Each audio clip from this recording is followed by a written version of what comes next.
Samantala, sa harap ng epekto ng El Nino sa ilang bayan sa Oriental Mindoro, ikinalugod ng provincial government ang naitalang localized thunderstorm sa ilang lugar.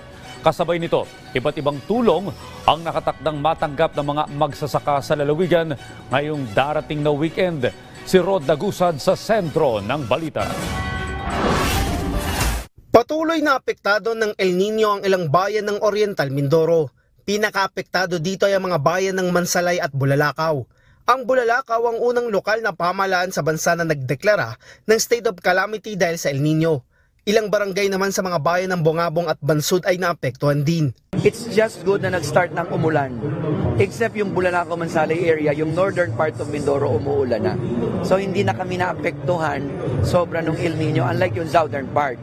Affected ang production namin as para sibuyas, pakwan, melon at bawang are concerned. Ayon sa Pag-asa, may mga namonitor ng localized thunderstorms sa Oriental Mindoro. Pero may mga areas pa rin talaga. Kung titingnan natin yung buong Oriental Mindoro, mas marami pa rin yung lugar na kokonti o walang ulan. Inaasahan niya na magpapatuloy ang ganitong sitwasyon hanggat hindi nagsisimula ang tag-ulan. Kasi mga local thunderstorm activities pa lang yan eh. Ngayon kung sakali man na magkakaroon ng mga bagyo or low pressure area, hindi pa rin sila apektado unless darating yung habagat. Tinitingnan pa rin natin pero possibly may mga pag-uulan na dyan at meron posible mag-trigger dyan yung mga kung meron mga malalaking weather system. Example, low pressure area or mga bagyo, yan ang posible magpa-trigger ng ating mga tag-ulan kung sakali man.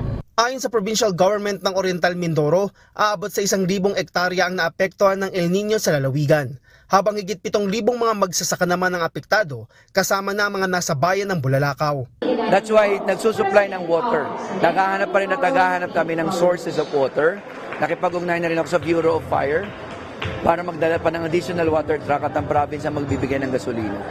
Tapos bumibili kami ngayon ng bagong drilling machine para mas mapalalim pa yung source kasi hindi talaga kaya ng normal na source ng tubig. Sa Sabado, May 11, magbibigay ng tulong ang provincial government sa pamamagitan ng Tupad Program para sa mga magsasaka sa mga bayan ng Bulalakaw at Mansalay.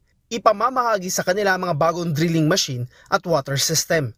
Katuwang din ang lokal na pamahalaan ng DSWD na magbibigay naman ng financial assistance sa mga magsasaka at magbibigay din ng seedlings na alternatibong pwedeng itanim kahit tag-init ang Department of Agriculture.